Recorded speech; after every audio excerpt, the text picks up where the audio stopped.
15/2/2024 रोजी निरीक्षक भुसावळ राज्य उत्पादन शुल्क विभागाने मौजे ओझरखेडा तालुका भुसावळ या ठिकाणी बनावट दारूच्या कारखान्यावर कारवाई केली।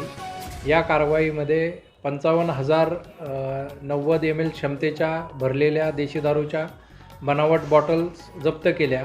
त्यासोबत हे बनावट दारू बनवण्यासाठी वापरण्यात येणारे 2 ऑटोमॅटिक कॅपिंग मशीन तसेच त्यासाठी लागणारे बुचे, लेबल्स, रिकाम्या बॉटल्स इत्यादी साहित्य जप्त केलं।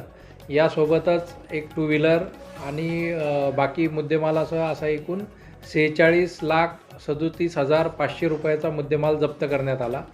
ही आजपर्यंतची अलीकडच्या काळातील जळगाव जिल्ह्यात बनावट दारू विरुद्ध केलेली सर्वात मोठी कारवाई आहे।